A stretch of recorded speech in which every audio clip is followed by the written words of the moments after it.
So I'm going to introduce this SP 2016 Eventide reverb, which is new. It's a new plugin that I've just acquired from Eventide. It's actually an upgrade or a crossgrade from the Stereo Room 2016, which was a great plugin anyway.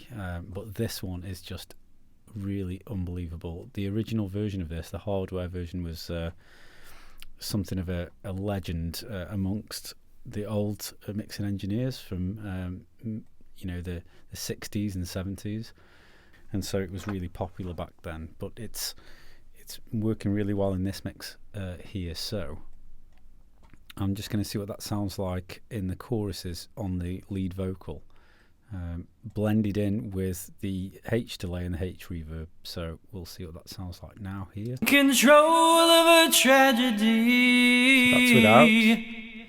There's no time for him to make the connection with the father fading away into a record collection. That's with. Now it sounds quite dramatic there, but in the mix it's a lot more subtle. So we'll hear that coming through now. Web, stick to your overcoat. And just round the bend there's a man in control of a tragedy. There's no time for him to make the connection with the father fading away into a record collection.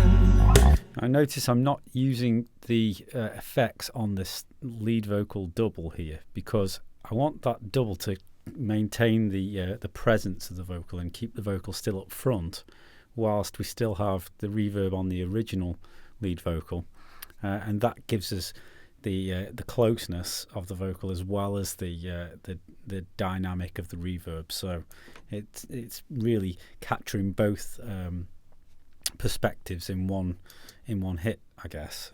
So that's what I'm looking for there. I think it works really well in this instance. So moving on from that, that's another move that I need to automate in.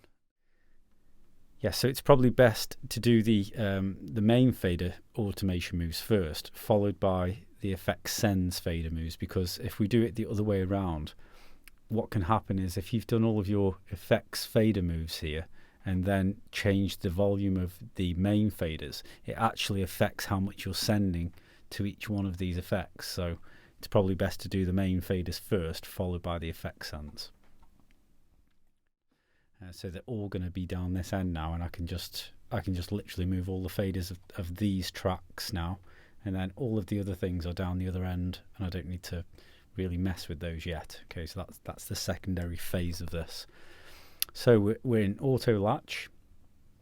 I'm just going to bring faders up and down throughout the mix as and where I think they need to be moved. The panning has already been done on the acoustic, so I don't need to touch that. We can do the panning of things later as well. So I'll look at the panning moves that need to be done later, especially with the guitar solo. I think that needs to be moved later on as well. So we'll look at that. Otherwise, we can just do it on the fly as and when the song plays through. So if I remember those sorts of things as the song plays, then I can just do that on the fly. So, right, here goes from the beginning.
accidentally stepping on snails, tumbling straight into anthills.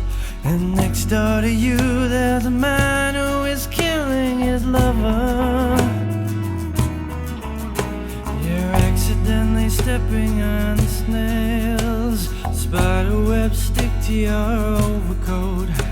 And just round the bend there's a man in control of a tragedy. There's no time for him to make that connection with the father fading away into a record collection.